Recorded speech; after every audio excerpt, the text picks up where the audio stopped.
계집년이라 그런가 그날이라도 터졌나 보지. 후끈한 열기가 감도는 사단장 집무실. 이은석 소장은 혀를 끌끌 차며 찻잔을 내려놓았다. 최고급 옥로차의 향긋한 내음이 코끝을 스쳤지만 그의 기분은 좀처럼 나아지지 않았다. 예, 무슨 말씀이신지. 맞은편에 앉아있던 군수참모 박중령이 눈치를 보며 물었다. 이은석은 집무실 벽에 걸린 대형 달력을 턱으로 가리켰다. 새로 온다는 그 707 출신 군단장 말이야. 이수아인가 뭔가 하는 여자. 오늘 예정된 취임식을 전면 취소하겠다잖아. 이게 말이 돼? 예하 부대장들이 꽃다발 들고 기다리고 있는데 부임 첫날부터 기분 내키는 대로 행동하겠다는 거 아니냐고. 이은석은 비릿한 웃음을 흘리며 소파 깊숙이 몸을 파묻었다. 여자가 별 셋을 달았으니 눈에 뵈는 게 없겠지. 사내 놈들 틈바구니에서 독만 올라가지고 히스테리가 아주 대단할 거야. 안 그래? 아니. 아무래도 특수부대 출신이시라 기가 세다는 소문은 들었습니다만. 박중령은 어색하게 맞장구를 쳤다. 이은석은 콧방귀를 뀌었다. 기가 세긴 무슨. 여자가 독해봤자지. 아무튼 재수가 없으려니까. 내 오늘 저녁에 지역 유지들이랑 약속 잡아놓은 것도 다 캔슬해야겠어. 취임식 핑계로 자연스럽게 접대 좀 받으려고 했더니. 이은석은 짜증 섞인 손길로 탁자 위에 놓인 서류 뭉치를 뒤적거렸다. 서류에는 이번 겨울 난방용 유류 수급 현황이 적혀 있었다. 하지만 그 숫자는 조작된 가짜였다. 그나저나 박중령. 이번 달 정산은 확실하게 된 거야? 이은석의 목소리가 은밀하게 낮아졌다. 박중령이 재빨리 주위를 살피더니 몸을 앞으로 숙였다. 예, 사단장님. 걱정 붙들어 매십시오. 어제 새벽에 김 사장네 탱크로리가 와서 싹 비워갔습니다. 이번에는 물량이 좀 많아서 평소보다 3,000장 더 챙겨준답니다. 현찰은 사단장님 차 트렁크 스페어 타이어 밑에 넣어뒀습니다. 3,000장이라. 짭짤하네. 거위털 파카 하나 새로 장만해도 남겠어. 이은석의 얼굴에 탐욕스러운 미소가 번졌다. 병사들이 써야 할 난방용 등유를 빼돌려 지역 업자에게 팔아넘긴 돈이었다. 밖은 영하 20도를 오르내리는 살인적인 추위였지만 이은석에게는 그저 돈을 벌어다 주는 호재일 뿐이었다. 애들은 좀 징징대지 않나? 아, 그게. 몇몇 소대장들이 보일러가 안 돌아간다고 보고를 올리긴 했습니다만 제가 적당히 둘러댔습니다. 보일러 노후화로 수리 부품이 오는데 시간이 좀 걸린다고요. 그리고 뭐 군인이 추위 좀 탄다고 죽는 거 아니지 않습니까? 그렇지. 바로 그거야. 요즘 애들은 정신력이 빠져서 문제라니까. 나 때는 말이야 팬티 한 장 입고 얼음물 깨고 들어가서 목욕도 했어. 기름 좀 아껴서 국방 예산 절감하고 그 돈으로 지휘관 사기 진작하면 그게 바로 애국이지. 안 그래? 지당하신 말씀입니다. 사단장님의 그 투철한 군인 정신 제가 늘 존경하고 있습니다. 박중령의 아부의 이은석은 껄껄 웃으며 찻잔을 비웠다. 집무실 온도는 영상 26도. 반팔을 입어도 될 정도로 따뜻하다 못해 더운 공기가 감돌았다. 이은석의 등 뒤로는 최고급 사제 온풍기가 쉴 새 없이 돌아가고 있었다. 자, 그럼 몸도 좀 풀었으니 나가볼까? 오늘 혹한기 정신 교육 있다고 했지? 이은석이 자리에서 일어났다. 그는 옷걸이에 걸려있던 두툼한 옷을 꺼내 입었다. 백화점 명품관에서 뇌물로 받은 300만 원이 넘는 최고급 거위털 파카였다. 그것도 모자라 안에는 충전식 발열 조끼까지 겹쳐 입었다.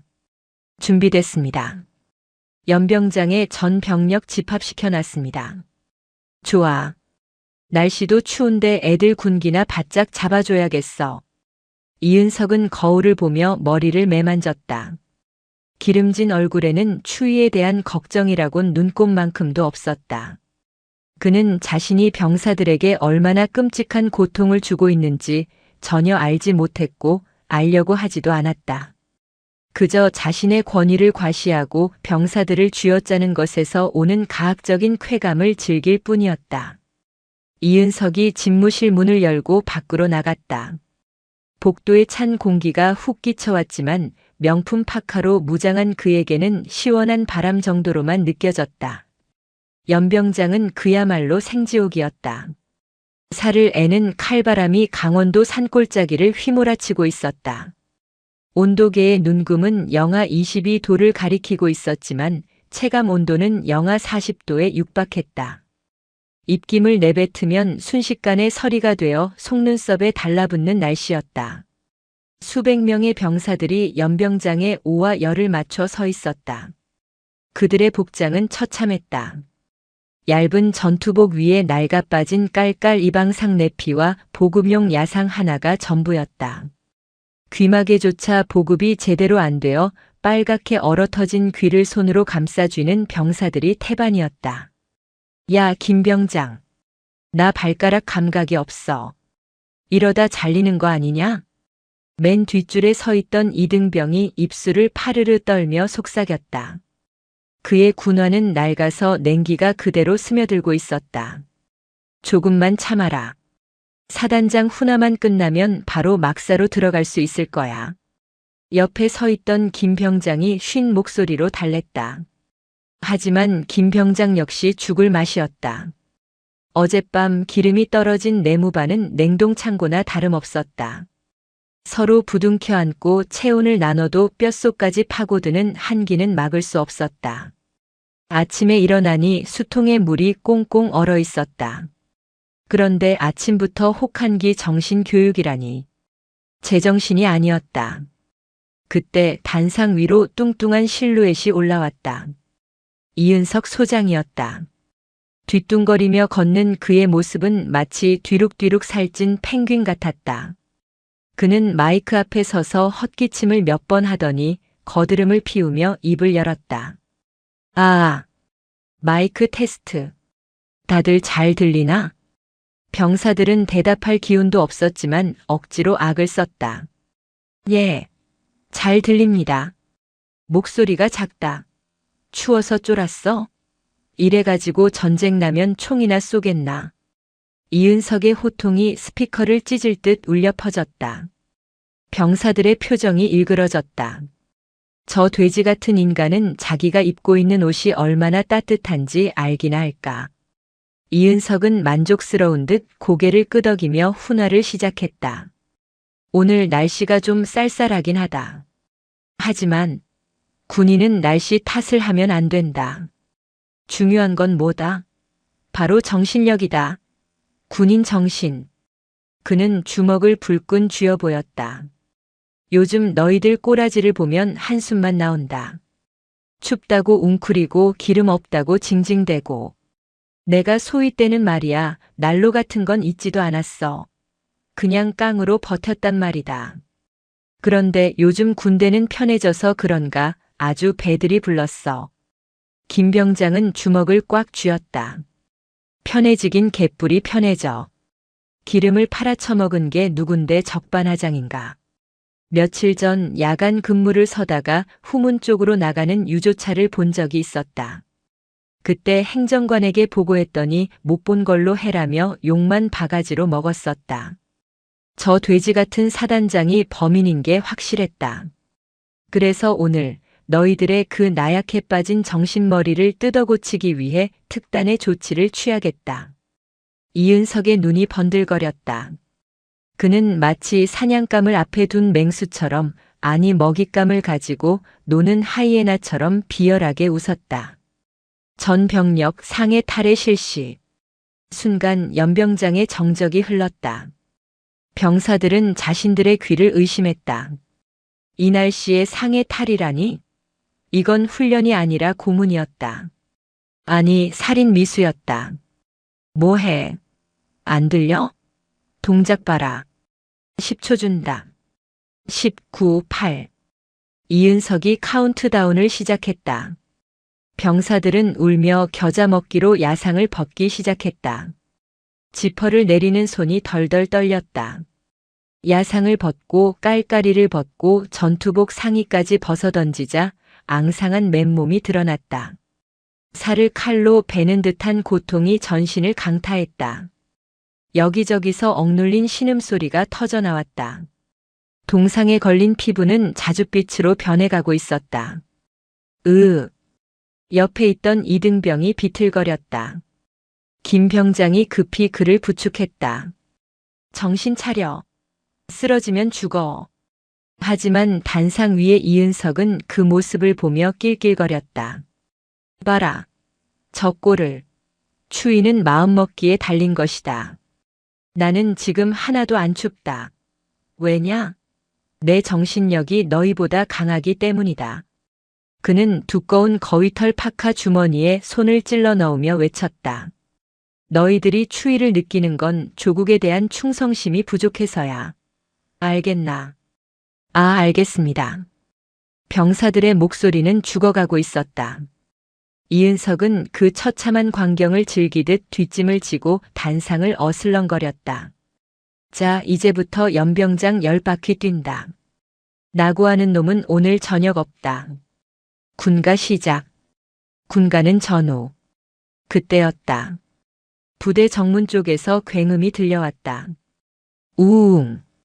육중한 엔진 소리와 함께 흙먼지가 피어올랐다. 훈련 중에는 차량 통제가 원칙이었다. 이은석의 미간이 찌푸려졌다. 뭐야?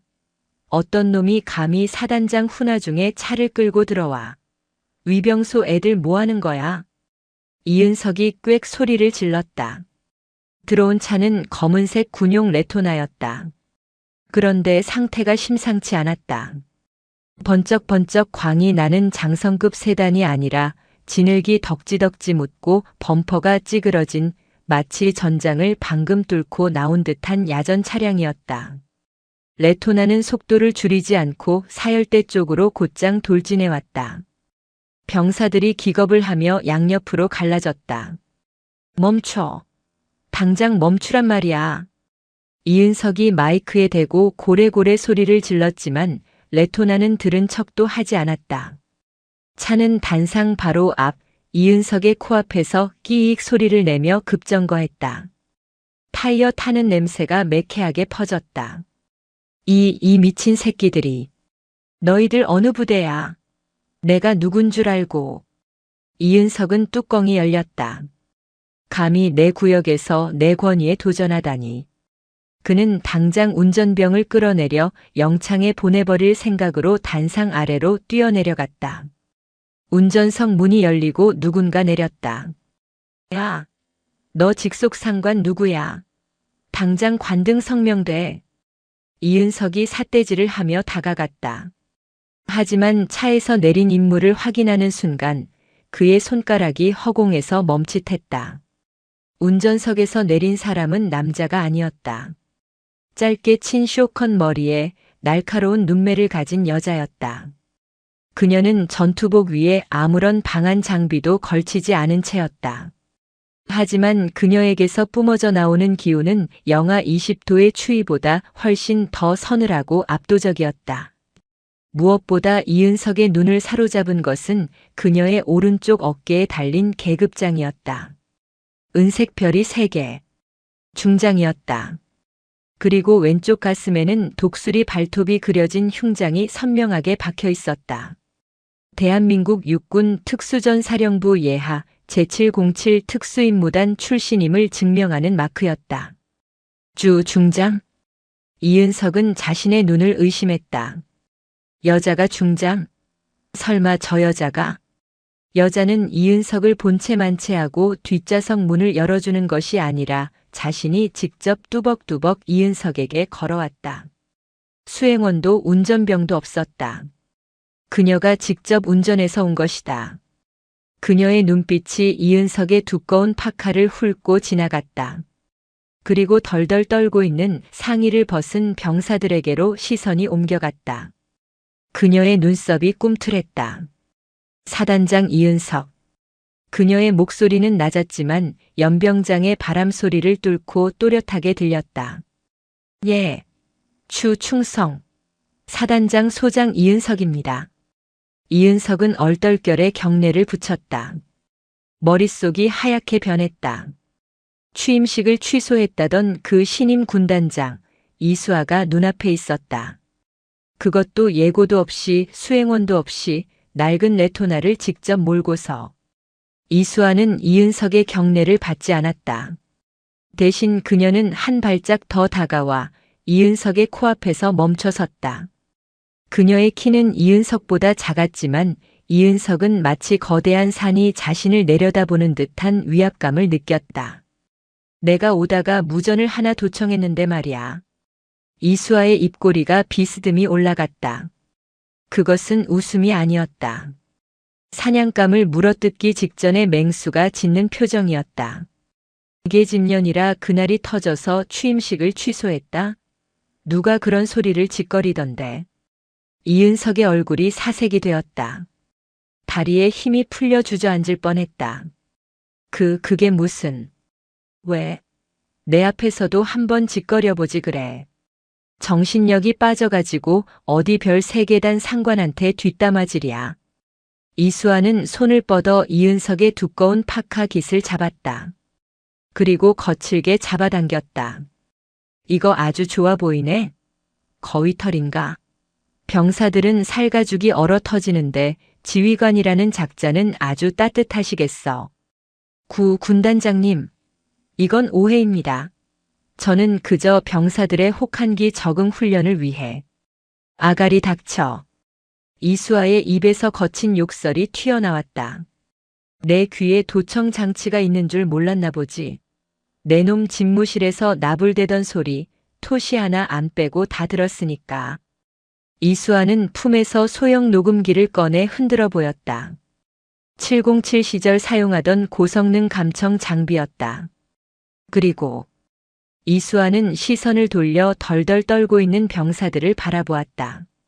그녀의 눈빛에 깃들었던 살기가 순간 연민으로 바뀌었다가 다시 이은석을 향하며 더욱 짙은 분노로 타올랐다. 내 부하들 옷 벗긴 게 내 놈 아이디어인가? 저 정신력 강화를 위해서. 정신력? 좋아. 그 대단한 정신력 너도 한번 보여줘야지. 이수아는 잡고 있던 이은석의 파카 깃을 놓고 손가락으로 바닥을 가리켰다. 벗어. 예. 안 들려? 너도 벗으라고. 병사들이랑 똑같이. 팬티 한 장만 남기고 싹 다 벗어. 군단장님, 채통이 있습니다. 병사들이 보고 있는데 어떡해. 채통? 기름 팔아먹고 호의호식하는 도둑놈한테 채통이 어디 있어. 이수아의 고함 소리가 연병장을 뒤흔들었다. 이건 명령이다. 당장 실시하지 않으면 그 자리에서 즉결 처분하겠다. 내 성격 알 텐데. 나 707 출신인 거. 이수아의 손이 허리춤에 있는 권총집으로 향했다. 빈말이 아니었다. 이은석은 본능적으로 느꼈다. 저 여자는 진짜다. 쏘라면 진짜 쏠 여자다. 이은석의 손이 덜덜 떨리며 파카의 지퍼로 향했다. 수백 명의 병사들이 방금 전까지 자신들에게 고통을 주던 악마가 무너지는 꼴을 숨죽여 지켜보고 있었다. 지금 벗으라고 하셨습니까? 이은석의 목소리가 염소처럼 떨렸다. 영하 20도의 칼바람 때문이 아니었다. 눈앞에 선 여군 이수아 중장이 뿜어내는 서슬 퍼런 살기 때문이었다. 그녀의 손은 여전히 권총집 덮개 위에 머물러 있었다. 내 말이 귓등으로 들리나 보군. 707 시절 내 별명이 미친 개였는데 물리면 약도 없다는 거 알고 있나? 이수아의 눈빛이 이은석의 동공을 파고들었다. 이은석은 침을 꼴깍 삼켰다. 주변을 둘러보았다. 연병장에 도열한 수백 명의 병사들, 당황해서 어쩔 줄 모르는 부관들, 그리고 위병소 근무자들까지 모두 자신만 쳐다보고 있었다. 군단장님, 제발 체면 좀 세워주십시오. 아이들 보는 앞인데. 체면? 내가 챙길 체면이 남아있긴 해. 이수아는 턱짓으로 병사들을 가리켰다. 저 병사들은 내 놈 체면 세워주려고 이 추위에 옷을 벗고 서 있나? 내가 그랬지. 군인 정신으로 무장하면 추위 따위 안 느껴진다고. 그 잘난 정신력 내 몸으로 직접 증명해 보란 말이야. 그녀의 호통에 이은석은 더 이상 버틸 재간이 없음을 깨달았다. 그는 떨리는 손으로 거위털 파카의 지퍼를 내렸다. 지익. 소름 끼치도록 선명한 지퍼 소리가 연병장의 정막을 갈랐다. 두꺼운 파카가 벗겨지자 그 안에는 최고급 양가죽으로 된 전술조끼가 드러났다. 하지만 그게 끝이 아니었다. 조끼 안쪽에서 붉은색 LED 불빛이 깜빡이고 있었다. 이수아가 코웃음을 쳤다. 발열 조끼까지 입으셨어? 아주 이동식 보일러를 달고 다니는구만. 병사들의 눈이 휘둥그레졌다. 자신들은 핫팩 하나가 없어서 손을 호호 불고 있는데 사단장이라는 작자는 최첨단 발열 장비로 온몸을 지지고 있었던 것이다. 배신감이 분노로 바뀌어 병사들의 눈빛이 매섭게 변하기 시작했다. 계속 벗어. 이수아의 명령은 단호했다. 이은석은 울상을 지으며 발열 조끼를 벗었고 그 안에 입은 캐시미어 니트를 벗었다. 겹겹이 껴입은 옷들이 하나씩 바닥에 쌓일 때마다 이은석의 몸은 급격히 움츠러들었다. 마침내 상의를 모두 탈의했을 때 드러난 것은 근육이라고는 찾아볼 수 없는 허여멀건한 지방 덩어리였다. 기름진 배가 출렁거렸고 추위에 놀란 살들이 닭살처럼 돋아올랐다. 추워. 이은석은 양팔로 가슴을 감싸 안으며 이가 부딪힐 정도로 덜덜 떨었다. 방금 전까지 병사들에게 호통치던 위험은 시궁창에 처박힌 지 오래였다. 이수아는 바닥에 떨어진 이은석의 명품 파카를 발로 툭 찼다. 그리고 병사들 쪽으로 시선을 돌렸다. 맨 앞줄에서 입술이 파랗게 질린 채 떨고 있는 이등병이 보였다. 거기 너. 이수아의 지목에 이등병이 화들짝 놀랐다. 이병 강동우. 나와. 강동우 이병이 주춤주춤 앞으로 나왔다. 상의를 벗은 그의 몸은 앙상한 갈비뼈가 드러날 정도로 말라 있었고 피부는 동상 직전의 자줏빛이었다. 이수아는 바닥에 떨어진 이은석의 거위털 파카와 발열 조끼를 집어들었다. 입어. 예. 하지만 이건 사단장님. 사단장은 지금 정신력 강화 훈련 중이다. 이건 압수 물품이고 군단장 명령이다. 입어. 강동우 이병은 떨리는 손으로 파카를 받아 입었다. 사단장의 채취가 밴 옷이었지만 그 안에 남아있는 온기는 천국과도 같았다. 파카를 입자마자 얼어붙었던 몸이 녹아내리는 듯 했다. 이수아는 이은석을 돌아보았다. 어때? 내 부하가 따뜻해하니까 지휘관으로서 마음이 훈훈하지 않나? 그렇습니다. 훈훈합니다. 이은석은 콧물을 흘리며 억지로 대답했다. 영하 20도의 바람이 젖은 살결을 면도날처럼 긁고 지나갔다. 1분도 서 있기 힘든 날씨였다. 병사들이 얼마나 고통스러웠을지 뼈저리게 느껴졌다. 하지만 이수아는 자비를 베풀 생각이 없었다. 전 병력 지금 즉시 생활관으로 복귀한다. 보일러 가동 안 되는 곳은 침낭 2개씩 지급하고 오늘 일과 시간 내내 휴식 취해. 식당에는 닭 100마리 잡아서 삼계탕 끓이라고 지시해놨다. 와! 병사들의 함성이 터져 나왔다. 그들은 서로를 부둥켜 안고 환호했다. 지옥 같던 연병장이 순식간에 축제의 장으로 변했다. 이수아가 손가락 하나를 펴보였다. 저기 저 사람은 제외다. 그녀의 손가락 끝이 덜덜 떨고 있는 이은석을 가리켰다. 이은석 소장. 너는 아까 병사들에게 시켰던 거 있지? 연병장 10바퀴. 그거 다 돌기 전까지는 열외 없다. 감시병 하나 붙여. 만약 걷거나 멈추면 처음부터 다시 시켜. 군단장님, 살려주십시오. 제 나이가 50입니다. 이러다 심장마비 옵니다. 이은석이 무릎을 꿇고 빌었다. 하지만 이수아는 차갑게 쏘아붙였다. 심장마비? 걱정 마. 내 전공이 응급처치니까 숨 넘어가면 살려내서 다시 뛰게 해줄 테니까. 뛰어 실시. 이수아가 바닥을 향해 권총을 뽑아드는 신용을 하자 이은석은 비명을 지르며 뛰기 시작했다. 뒤룩뒤룩한 살집이 흔들리며 처절한 구보가 시작되었다. 병사들은 막사로 들어가며 창문 너머로 그 광경을 지켜보았다. 그들의 눈에는 통쾌함과 함께 새로운 지휘관에 대한 무한한 신뢰가 쌓이고 있었다. 이수아는 헐떡이며 뛰는 이은석을 뒤로하고 그의 신복이었던 박중령을 노려보았다. 안내해. 어디로 말입니까? 어디긴 어디야. 찜질방 구경 좀 해야지. 사단장 집무실.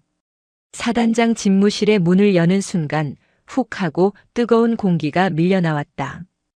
바깥은 시베리아 벌판인데 이곳은 하와이 해변이었다. 벽에 걸린 온도계는 영상 27도를 가리키고 있었다. 이수아는 어이가 없다는 듯 헛웃음을 흘렸다. 기가 막히네.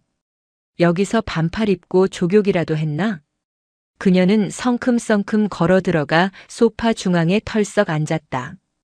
뒤따라 들어온 박중령은 문 앞에서 안절부절 못하며 서 있었다. 그는 이미 상황이 끝났음을 직감했다.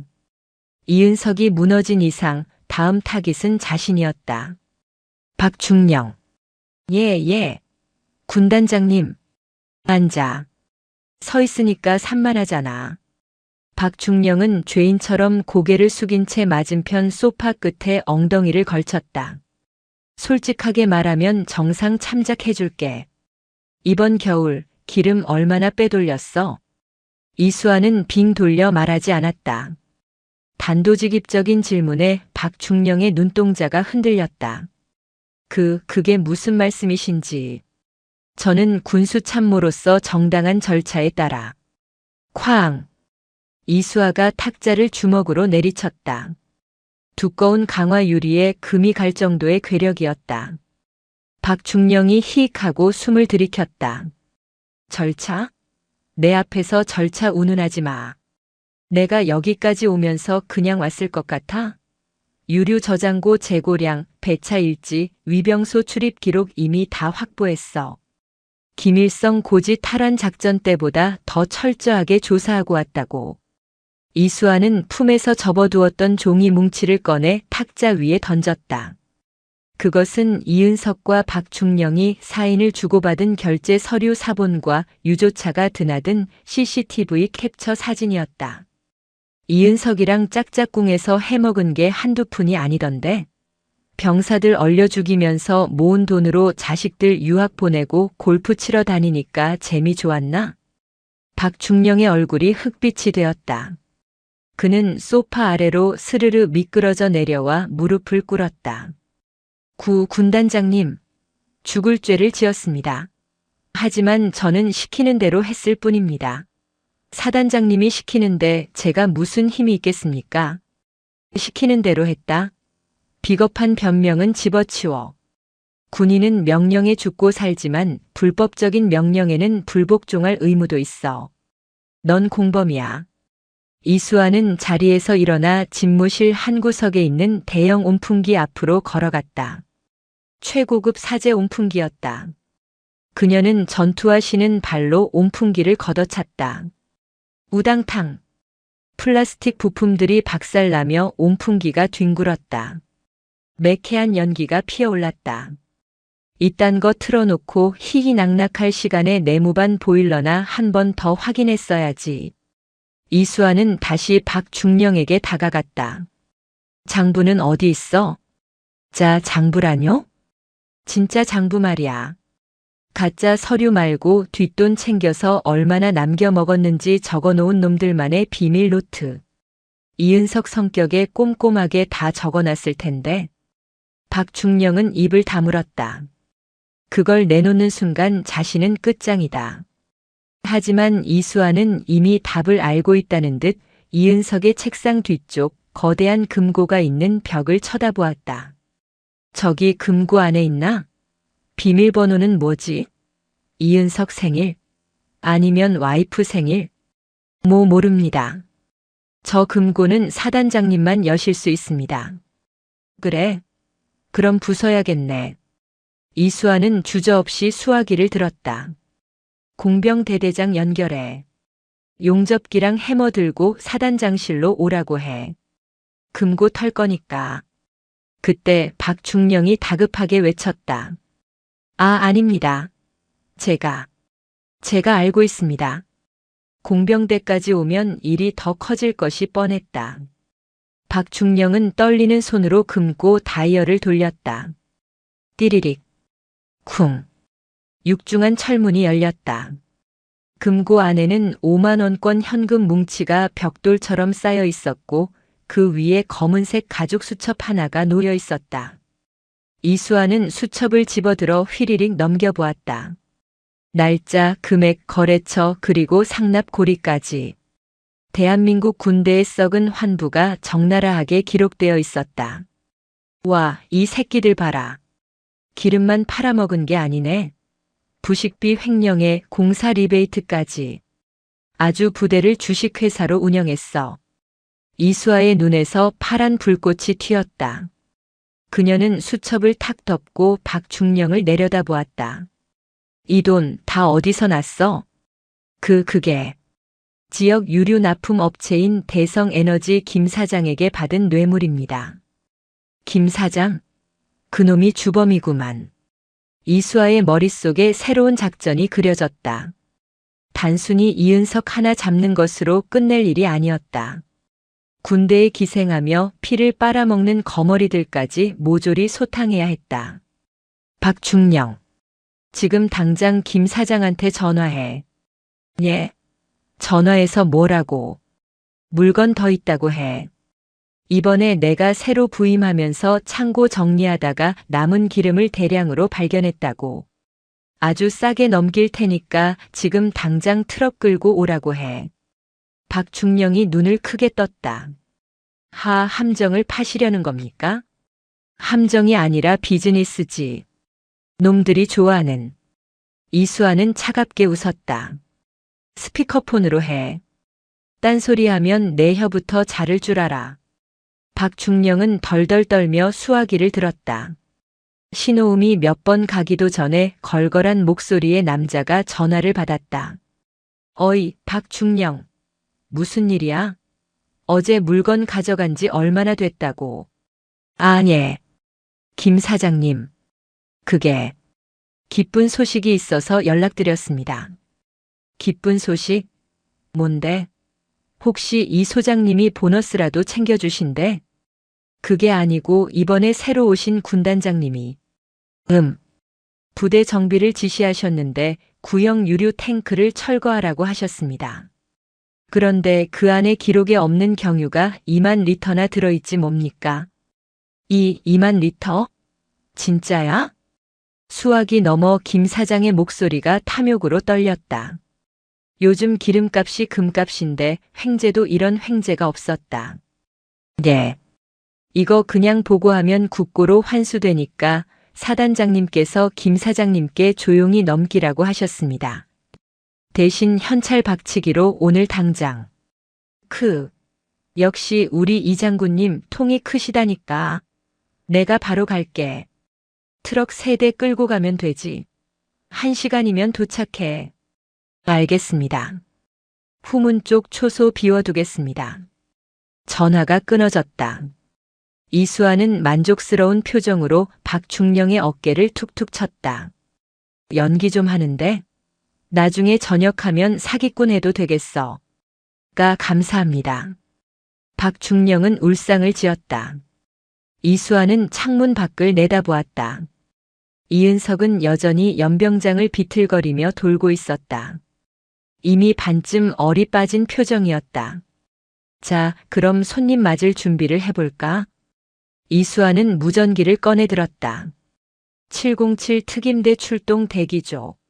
나다. 지금 즉시 4단 후문 쪽으로 이동해서 매복한다. 민간 트럭 3대가 들어올 거다. 내 신호가 떨어지면 하나도 남김없이 제압해. 뼈는 부러뜨려도 좋지만 죽이지는 마라. 감옥 가서 콩밥은 먹어야 하니까. 수신 양호. 군단장님 오랜만에 몸 좀 풀겠습니다. 무전기 너머로 들려오는 후배들의 목소리에는 활기가 넘쳤다. 이수아는 옷매무새를 다듬었다. 이제 거머리를 잡을 시간이었다. 1시간 후 해가 뉘엿뉘엿 넘어가며 부대 안에는 짙은 어둠이 깔리기 시작했다. 혹한의 밤 공기는 더욱 매서워졌다. 4단 후문 쪽에 위치한 폐유류 저장소 근처는 쥐 죽은 듯 고요했다. 이수아는 어둠 속에 몸을 숨긴 채 낡은 드럼통 뒤에 서 있었다. 그녀는 전투복 위에 아무런 방한복도 입지 않았지만 미동조차 하지 않았다. 특수부대 시절 익힌 동계 잠복 기술 덕분에 추위는 그녀에게 장애물이 되지 못했다. 왔군. 멀리서 헤드라이트 불빛이 보였다. 대형 2.5톤 트럭 3대가 줄지어 비포장도로를 타고 올라오고 있었다. 약속대로 김 사장의 트럭이었다. 초소에 있던 헌병들은 이미 이수아의 지시를 받고 자리를 비운 상태였다. 트럭들은 거침없이 정문을 통과해 저장소 앞 공터에 멈춰섰다. 트럭 문이 열리고 건장한 사내들이 우르르 내렸다. 개 중에는 쇠파이프나 야구방망이를 든 용역 깡패들도 섞여 있었다. 군부대 거래라 혹시 모를 상황에 대비해 덩치들을 데리고 온 모양이었다. 가장 화려한 등산복을 입은 중년 남자가 거드름을 피우며 내렸다. 대성에너지 김 사장이었다. 어이, 박중령. 어디 있어? 날씨 더럽게 춥네 진짜. 김 사장이 허공에 대고 소리쳤다. 이수아가 어둠 속에서 천천히 걸어나갔다. 박중령은 지금 경위서 쓰느라 바쁜데. 대신 내가 나왔지. 김 사장은 낯선 여자의 등장에 멈칫했다. 누구야? 박중령이 보낸 부관인가? 계집애를 보냈어? 그는 이수아의 어깨에 달린 별 3개를 보지 못했다. 어둠 때문이기도 했지만 설마 여자가 그것도 이런 현장에 장군이 직접 나왔을 리라고는 상상도 못했기 때문이었다. 뭐 상관없어. 물건이나 확인하자고. 돈은 여기 가져왔으니까. 김 사장은 옆에 있던 부하가 들고 있는 칠가방을 턱으로 가리켰다. 기름은 저 탱크 안에 있어. 근데 김 사장 그 돈. 병사들 피 같은 난방비 훔친 돈인 건 알고 있지? 이수아의 목소리가 낮게 깔렸다. 김 사장의 표정이 험악하게 변했다. 뭐야 인연이? 어디서 훈계질이야? 너 내가 누군 줄 알아? 이 소장님이랑 형 동생 하는 사이야. 형 동생? 감옥 동기 말하는 건가? 곧 그렇게 될 텐데. 이게 진짜 돌았나? 야 뭐해? 전현 입 좀 다물게 해. 빨리 기름 싣고 가게. 김 사장이 손짓하자 뒤에 있던 덩치 2명이 쇠파이프를 손바닥에 탁탁 치며 이수아에게 다가왔다. 아가씨, 고운 말로 할 때 비키지. 군인이라 때리기 좀 그렇긴 한데 우리 사장님이 화가 많이 나셔서 말이야. 이수아는 피식 웃었다. 군인을 때리기 좀 그래? 난 민간인 패는 게 제일 싫은데. 봐줄 때 꺼져. 인연이. 덩치 하나가 욕설과 함께 쇠파이프를 휘둘렀다. 붕 하는 소리와 함께 쇠파이프가 이수아의 머리를 노리고 날아들었다. 하지만 그곳에 이수아는 없었다. 퍽. 둔탁한 타격음이 울렸다. 눈 깜짝할 사이에 덩치의 품으로 파고든 이수아가 그의 명치를 팔꿈치로 가격한 것이다. 컥. 덩치는 비명도 지르지 못하고 거품을 물며 쓰러졌다. 이수아는 쓰러지는 덩치의 손에서 쇠파이프를 낚아채 달려드는 또 다른 놈의 무릎을 정확히 가격했다. 우두둑. 뼈 부러지는 소리가 정막을 찢었다. 으악. 내 다리. 순식간에 2명이 나가떨어지자 김 사장과 나머지 일당들은 얼어붙었다. 이게 무슨 상황인가 싶었다. 707 작전 개시. 이수아가 조용히 중얼거렸다. 그 순간 사방의 어둠 속에서 검은 그림자 같은 인형들이 튀어나왔다. 이수아가 미리 배치해둔 특수임무단 대원들이었다. 그들은 군더더기 없는 동작으로 깡패들을 제압해 나갔다. 살려주세요. 현장은 아수라장이 되었다. 깡패들은 상대가 되지 않았다. 살인 병기나 다름없는 특수부대원들에게 동네 양아치들은 어린애 손목 비틀기보다 쉬운 상대였다. 1분도 채 되지 않아 10여 명의 사내들이 모두 바닥에 엎어져 신음하고 있었다. 혼자 남은 김 사장은 다리가 풀려 주저앉았다. 이수아가 천천히 그에게 다가갔다. 지금 뭐 하는 거야? 이거 불법이야. 군인이 민간인을 감금하고 폭행해. 내 변호사 부를 거야. 국방부에 민원 넣을 거라고. 김 사장은 악을 썼지만 공포에 질린 목소리는 떨리고 있었다. 이수아는 쇠파이프를 바닥에 던지고 쭈그리고 앉아 김 사장과 눈을 맞췄다. 민원? 넣어.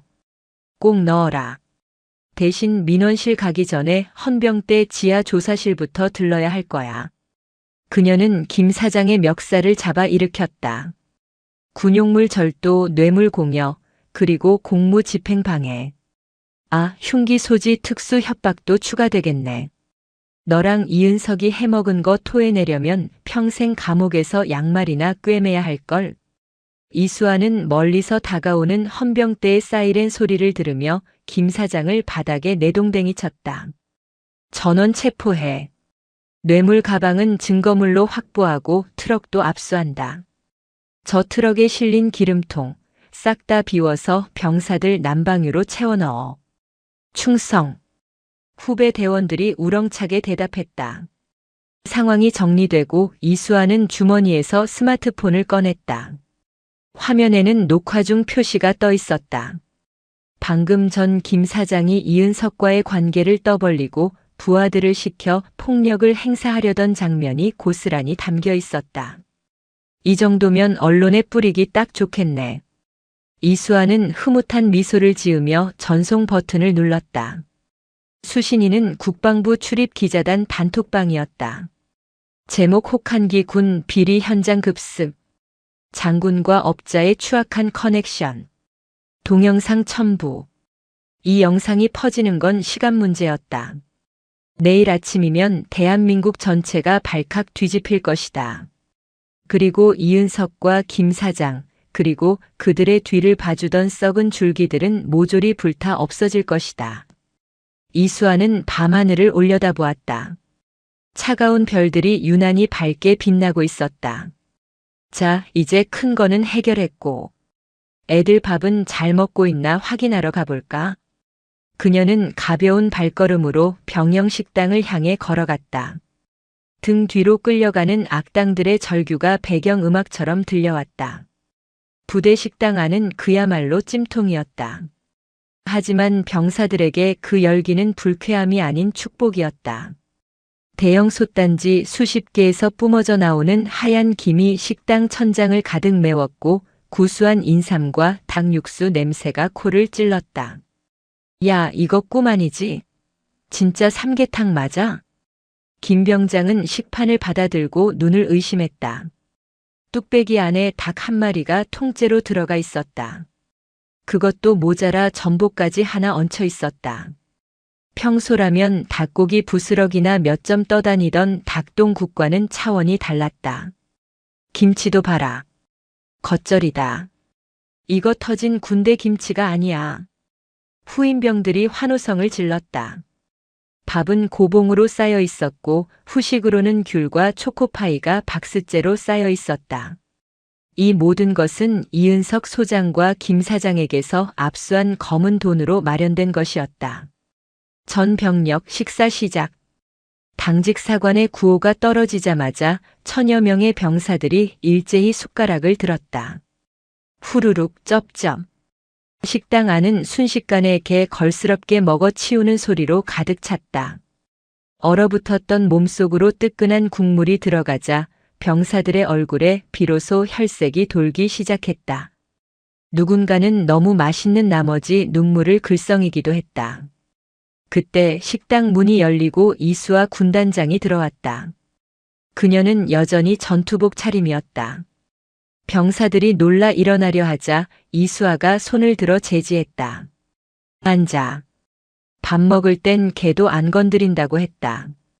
편하게 먹어. 그녀는 식당 중앙으로 걸어 들어갔다. 병사들의 시선이 그녀에게 꽂혔다. 오늘 하루 지옥과 천당을 오가게 만든 장본인. 두려움과 경외심이 섞인 눈빛들이었다. 이수아는 김 병장의 테이블 앞에 멈춰 섰다. 맛이 좀 어떤가? 충성. 아주 맛있습니다. 입에서 살살 녹습니다. 김 병장이 밥풀 묻은 입으로 우렁차게 대답했다. 이수아는 씩 웃으며 김 병장의 어깨를 툭 쳤다. 많이 먹어라. 너희들이 먹는 그 밥 다 너희들이 낸 세금이고 너희 부모님이 낸 돈이다. 도둑놈들이 훔쳐간 거 도로 찾아온 것뿐이니 미안해할 것도 없고 고마워할 것도 없어. 당연한 권리다. 병사들의 가슴이 뭉클해졌다. 당연한 권리. 군 생활하면서 한 번도 들어보지 못한 말이었다. 늘 참아라 희생해라는 말만 듣고 살았는데 이 별 3개짜리 장군은 달랐다. 그리고 디저트 먹기 전에 구경거리 하나 준비했다. 이수아가 손짓하자 헌병 2명이 누군가를 끌고 들어왔다. 식당 안의 공기가 순식간에 차가워졌다. 끌려온 사람은 다름 아닌 이은석 전 소장이었다. 그의 몰골은 처참했다. 몇 시간 동안 이어진 정신력 강화 구보로 인해 탈진한 상태였다. 얼굴은 동상으로 벌겋게 부어올랐고 콧물과 침이 범벅이 되어 있었다. 최고급 파카를 뺏기고 얇은 깔깔이 하나만 걸친 그는 덜덜 떨며 병사들이 밥 먹는 모습을 쳐다보았다. 사단장님. 아니, 이제 아저씨지. 냄새 좋지 않습니까? 이수아가 이은석의 코앞에 삼계탕 국물을 한 숟가락 떠서 들이밀었다. 굶주리고 지친 이은석의 눈이 돌아갔다. 본능적으로 입을 벌리며 달려들었다. 하지만 이수아는 숟가락을 획 치워버렸다.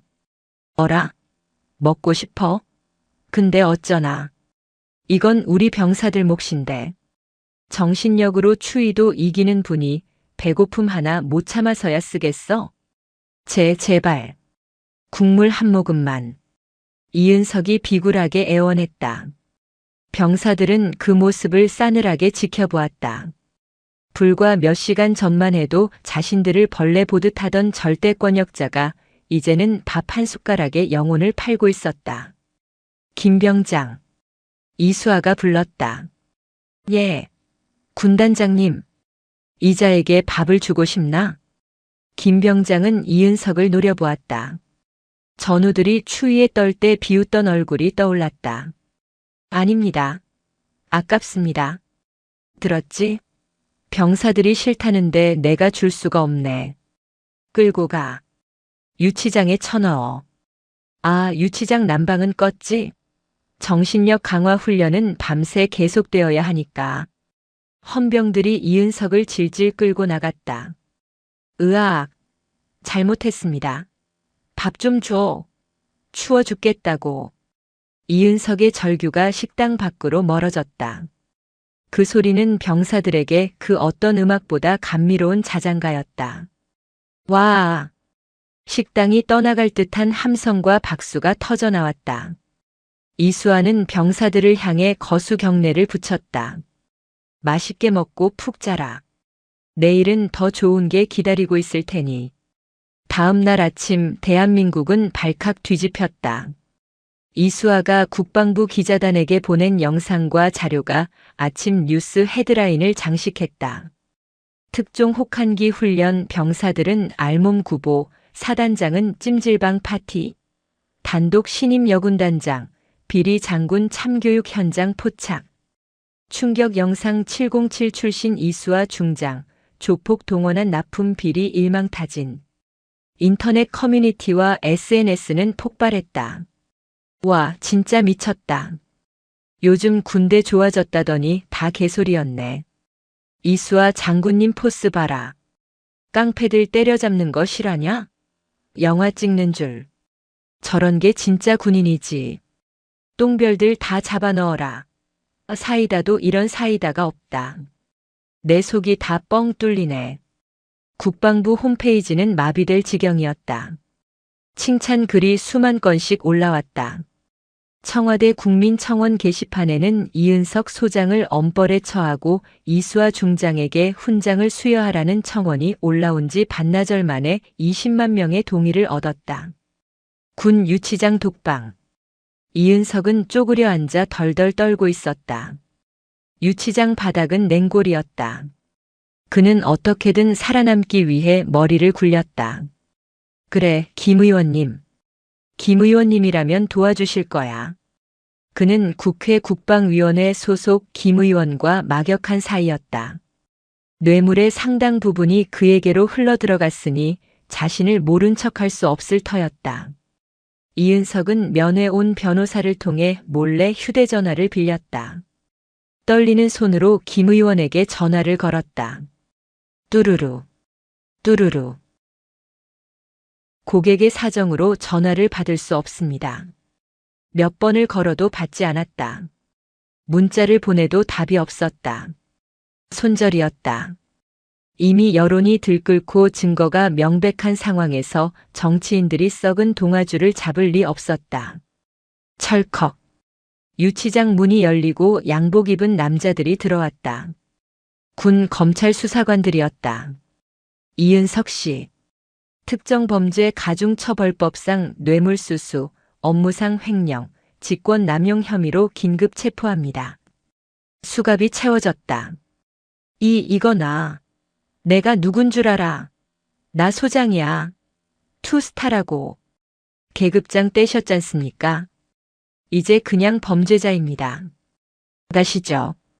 이은석은 개처럼 끌려나갔다. 유치장 복도를 지나갈 때 텔레비전에서 뉴스가 흘러나오고 있었다. 국방부는 이번 사건을 계기로 전군에 대한 유류관리 실태 특별감사를 실시한다고 밝혔습니다. 또한 이수와 군단장의 조치로 환수된 횡령금 50억 원은 전액 해당 부대 장병들의 복지 향상과 신형장비 교체에 사용될 예정입니다. 화면에는 최신형 방한복을 입고 환하게 웃는 병사들의 모습이 비쳤다. 이은석은 그 모습을 보며 절망적인 신음을 흘렸다. 자신의 탐욕이 만들어낸 돈이 결국 자신을 파멸시키고 병사들을 웃게 만드는 거름이 된 셈이었다. 같은 시각 연병장. 대형 트럭들이 줄지어 들어왔다. 이번에는 김 사장의 똥차 트럭이 아니었다. 유명 아웃도어 브랜드와 군수업체의 로고가 찍힌 배송 차량이었다. 하차. 이수아의 명령에 보급관들이 박스를 내리기 시작했다. 박스가 뜯어질 때마다 병사들의 탄성이 터져나왔다. 우와, 이거 신형 방한화다. 고어텍스 재질이래. 야, 이 패딩 봐라. 밖에서 사 입으려면 50만 원은 줘야 하는 거야. 장갑도 털장갑이다. 이제 손 안 시렵겠다. 병사들은 새 옷과 장비를 받아들고 아이처럼 기뻐했다.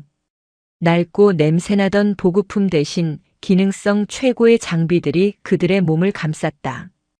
이수아는 흐뭇하게 그 광경을 바라보았다. 그때 김 병장이 다가와 머뭇거리며 말을 건넸다. 군단장님, 왜 사이즈가 안 맞나? 아닙니다. 딱 맞습니다. 그게 아니라 정말 감사합니다. 제 군 생활 중에 이런 날이 올 줄은 꿈에도 몰랐습니다. 김 병장의 눈시울이 붉어졌다. 고마워할 거 없다니까. 대신 조건이 하나 있다. 말씀만 하십시오. 뭐든 하겠습니다. 이수아의 눈빛이 장난스럽게 빛났다.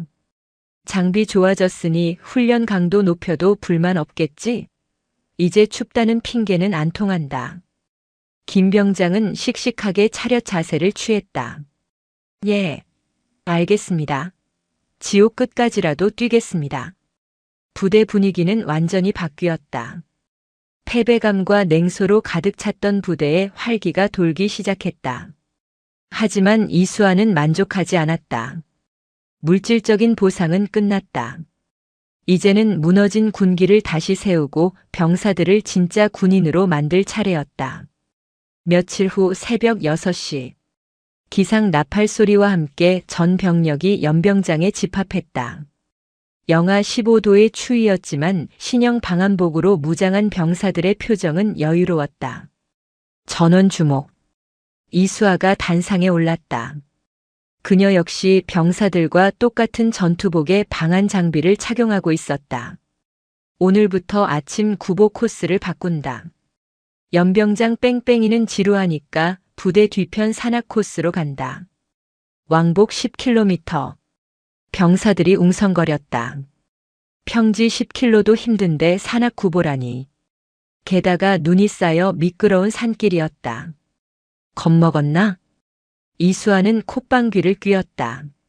나는 너희들보다 나이도 많고 성별도 여자다. 내가 선두에서 뛴다. 나보다 늦게 들어오는 놈은 오늘 점심 반찬 줄일 줄 알아라. 그녀는 말을 마치자마자 단상에서 뛰어내려 선두에 섰다. 출발.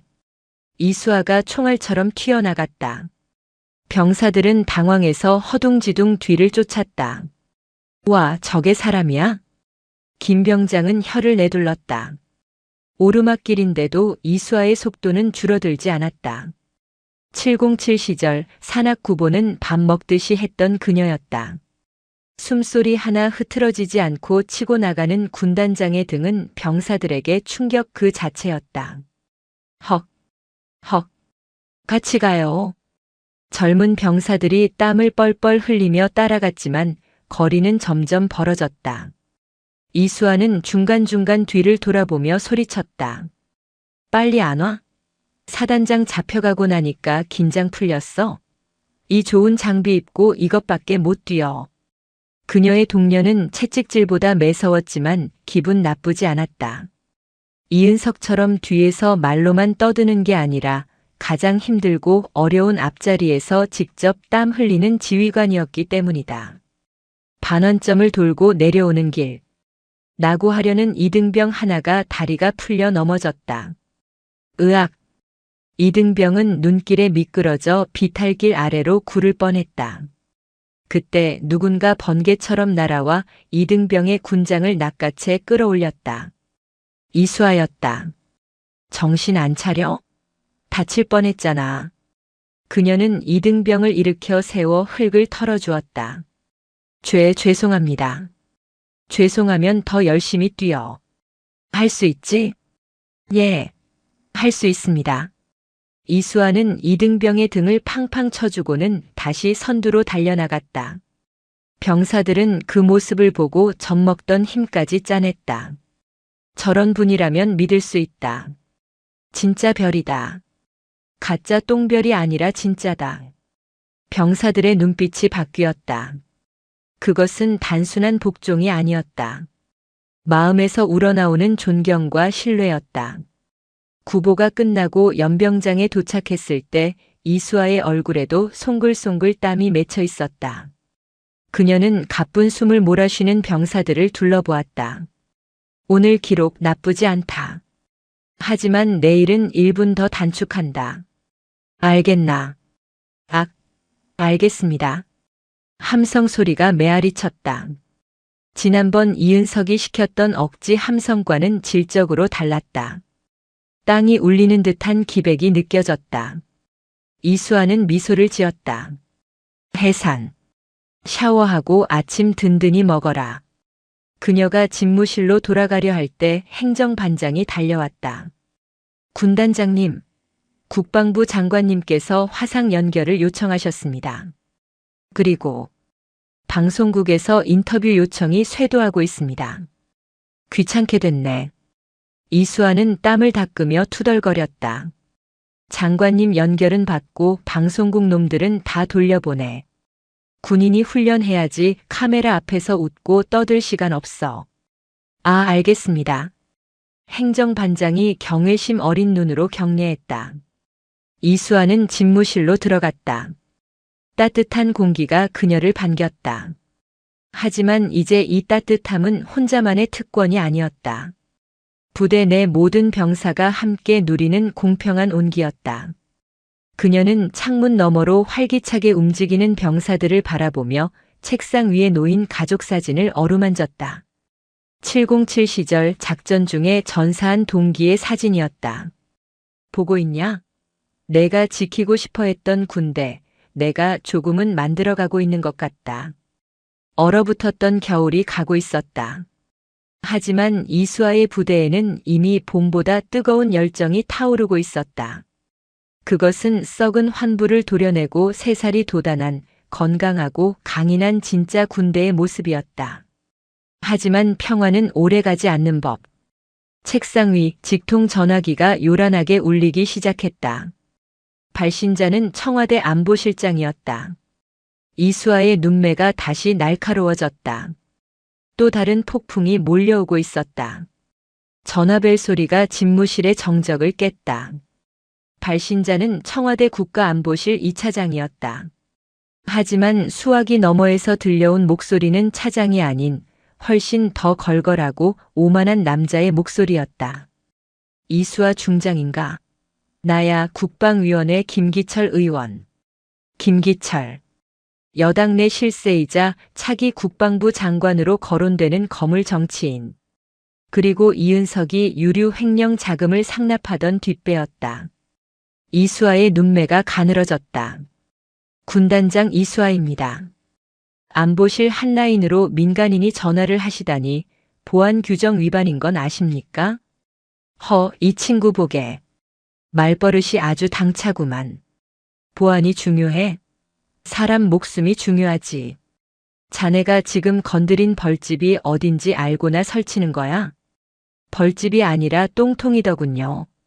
치우는 중입니다만. 이봐, 이 중장. 적당히 해. 이은석이 그 친구가 실수는 좀 했어도 충성심은 대단한 친구야. 군 자금 좀 융통한 거 가지고 장군을 구속해? 군 명예가 바닥에 떨어지는 소리 안 들려? 당장 풀어주고 수사 종결해. 이건 명령이야. 이수아는 헛웃음을 삼켰다. 횡령을 융통이라 포장하는 뻔뻔함에 치가 떨렸다. 명령은 국군 통수권자와 직속 상관만 내릴 수 있습니다. 의원님은 제 명령권자가 아닙니다. 뭐? 이 건방진 여자가. 너 내가 누군지 몰라? 내가 마음만 먹으면 너 옷 벗기는 건 일도 아니야. 어디 707 출신이라고 폼 잡는데 정치판에서는 너 같은 군발이는 그냥 장기판의 조리야. 조리라. 장군이 조리면 의원님은 왕이라도 되십니까? 그럼 제가 체크메이트 한번 불러드리지요. 끊습니다. 이수아는 대꾸도 없이 전화를 뚝 끊어버렸다. 그리고 즉시 부관을 호출했다. 헌병대장 불러. 그리고 위병소에 연락해. 곧 국회 번호판 단 검은색 세단이 들이닥칠 거다. 출입 통제해. 예. 국회의원을 통제하란 말씀이십니까? 군사보호구역의 잡상인은 출입 금지야. 막무가내로 밀고 들어오면 공포탄 쏴서라도 막으라고 해. 예상대로 1시간도 채 되지 않아 부대 정문이 시끄러워졌다. 김기철 의원이 수행원들을 대동하고 들이닥친 것이다. 비켜. 내가 누군 줄 알고 막아. 사단장 나오라고 해. 김기철은 위병소 바리케이드 앞에서 고래고래 소리를 지르며 위병들의 멱살을 잡고 흔들었다. 그때 이수아가 탄 레토나가 흙먼지를 일으키며 정문에 도착했다. 이수아는 차에서 내려 천천히 김기철에게 다가갔다. 여기가 시장통입니까? 신성한 군부대 앞에서 추태 부리지 마시고 돌아가시죠. 김기철이 이수아를 보자마자 얼굴을 불그락푸르락하며 달려들었다. 내년이 이수아냐? 감히 내 전화를 끊어. 내가 죽고 싶어서 환장했구나. 김기철은 손을 번쩍 들어 이수아의 뺨을 올려붙이려 했다. 수행원들이 말릴 새도 없었다. 하지만 그 손은 이수아의 뺨에 닿지 못했다. 탁! 이수아의 손이 허공에서 김기철의 손목을 낚아챘다. 강철 같은 악력이었다. 이거 안 나? 민간인이 군단장에게 폭력을 행사해? 전시였으면 즉결 처형감입니다. 이수아는 김기철의 손목을 비틀어 꺾었다. 뼈가 어긋나는 소리가 들릴 듯 했다. 김기철이 비명을 지르며 무릎을 꿇었다. 아, 내 팔. 야, 뭐해. 전연 잡아. 수행원들과 경호원들이 달려들려 했다. 그 순간 이수아의 뒤에서 무장한 헌병들과 707 특임대 출신 부사관들이 총구를 겨누고 튀어나왔다. 철컥 철컥. 소총의 놀이쇠가 당겨지는 소리에 경호원들이 얼어붙었다. 실탄이 장전된 총이었다. 한 발짝만 더 움직이면 발포한다. 군 형법상 초소 침범 및 상관 폭행 미수 현행범으로 체포하기 전에 꺼져. 이수아의 눈빛은 맹수 그 자체였다. 정치판에서 잔뼈가 굵은 김기철조차 오금이 저릴 정도의 살기였다. 그는 식은 땀을 흘리며 이수아를 올려다보았다. 너 이거 감당할 수 있을 것 같아? 내 뒤에 누가 있는지 알아? 국방부 장관도 내 라인이야. 너 내일 당장 불명예 제대하게 만들어주마. 김기철은 악에 받쳐 소리쳤다. 하지만 이수아는 싸늘하게 웃으며 품에서 작은 수첩 하나를 꺼내 들었다. 이은석의 금고에서 나온 그 검은 장부였다. 감당? 그건 의원님이 하셔야 할 텐데. 이 장부에 의원님 이름이 아주 많이 나오더라고. 김기철 의원 활동비 지원 명목 5억 원, 아들 유학 자금 지원 3천만 원. 아주 꼼꼼하게도 적어놨더군요. 김기철의 얼굴에서 핏기가 싹 가셨다. 장부를 본 김기철의 눈동자가 지진이라도 난 듯 흔들렸다.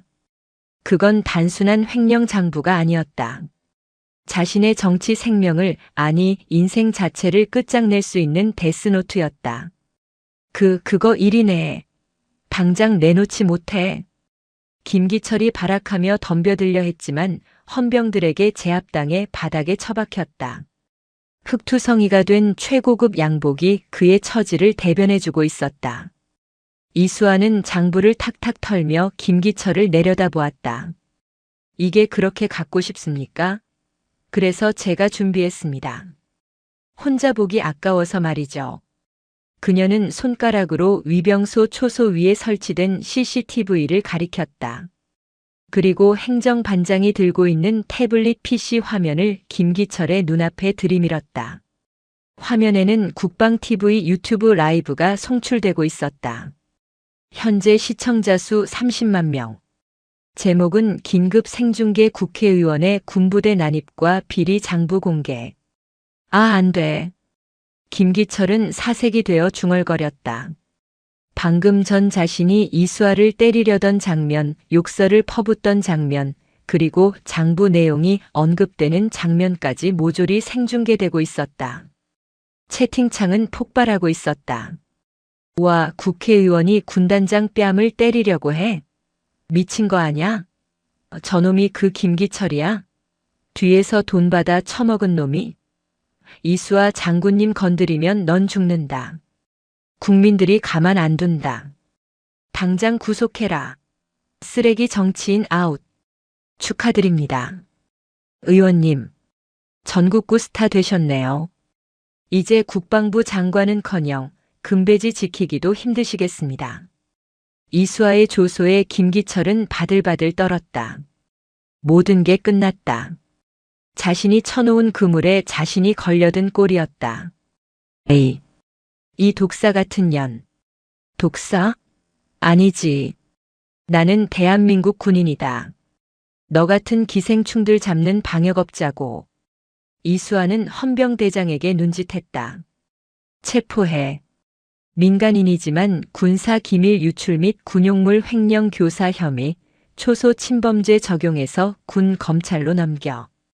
경찰한테 인계하지 말고 우리가 직접 조사한다. 충성. 체포하겠습니다. 헌병들이 김기철의 양팔을 꺾어 수갑을 채웠다. 이거 나. 내가 누군 줄 알아. 변호사 불러. 김기철은 돼지멱다는 소리를 지르며 끌려갔다. 그 위풍당당하던 기세는 온데간데 없고 흙바닥을 뒹구는 추한 꼴만 남았다. 함께 온 수행원들은 줄행랑을 치려다 특임대원들에게 모두 제압당했다.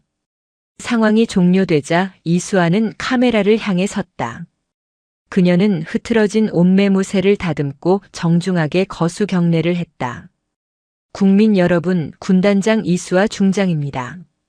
방금 보신 추태에 대해 군을 대표해 사과드립니다. 하지만 약속드립니다.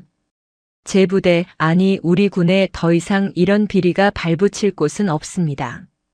썩은 살은 도려내고 새살이 돋을 때까지 제가 책임지겠습니다. 그녀의 당당한 모습은 전파를 타고 전국 각지의 안방으로, 사무실로, 그리고 스마트폰으로 전달되었다. 국민들은 환호했다. 답답한 현실 속에서 타협하지 않고 악을 응징하는 진정한 영웅의 탄생에 열광했다. 방송이 끝나고 부관이 다가와 조심스럽게 물었다. 군단장님 정말 괜찮으시겠습니까? 여당 실세를 잡으셨으니 정치권의 보복이 만만치 않을 텐데요. 이수아는 하늘을 올려다보았다. 눈이 그치고 맑은 햇살이 내리쬐고 있었다. 보복? 오라고 해.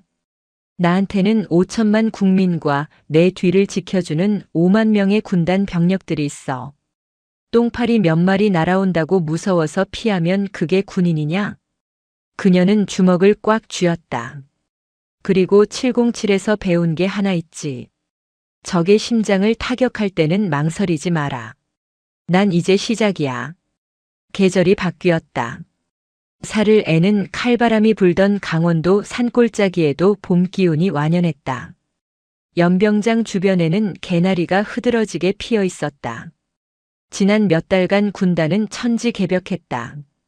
이은석과 김기철은 재판에 넘겨져 각각 징역 15년과 10년을 선고받았다.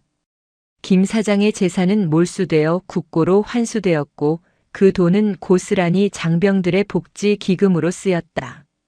이제 내무반은 바닥이 절절 끓을 정도로 따뜻했고 식당에서는 맵기 고기 반찬이 나왔다. 병사들의 표정에서 그늘은 사라졌고 훈련장에서는 우렁찬 함성이 끊이지 않았다. 오늘은 군단장의 이임식이 있는 날이었다. 이수아는 군단장 부임 3개월 만에 육군 참모총장 직속 감찰단장으로 영전하게 되었다. 그녀의 능력을 높이 산 국방부의 파격적인 인사였지만 사실상 그녀가 전군의 비리를 뿌리 뽑아주기를 바라는 국민들의 여론이 반영된 결과였다. 연병장의 전 병력이 도열했다. 단상에 선 이수아의 가슴에는 그동안의 공로를 인정받아 수여된 보국 훈장이 빛나고 있었다. 하지만 그녀에게 가장 빛나는 훈장은 병사들의 눈빛이었다. 존경, 신뢰, 그리고 아쉬움. 이수아는 마이크를 잡았다. 제군들. 짧은 부름에도 연병장이 쩌렁쩌렁 울렸다. 지난 겨울은 유난히 추웠다. 하지만 너희들은 그 추위를 이겨냈다. 억지로 강요된 정신력이 아니라 서로를 위하는 전우애와 정당한 대우에서 나오는 자부심으로 버텨냈다. 그녀는 잠시 말을 멈추고 병사들 하나하나와 눈을 맞추려 노력했다. 맨 앞줄에는 건강해진 모습의 김 병장과 강동우 일병이 서 있었다. 그들의 눈가가 촉촉했다. 나는 이제 떠난다. 하지만 명심해라. 너희는 대한민국 최고의 군인이다. 부당한 명령에는 거부하고 불의와 타협하지 마라.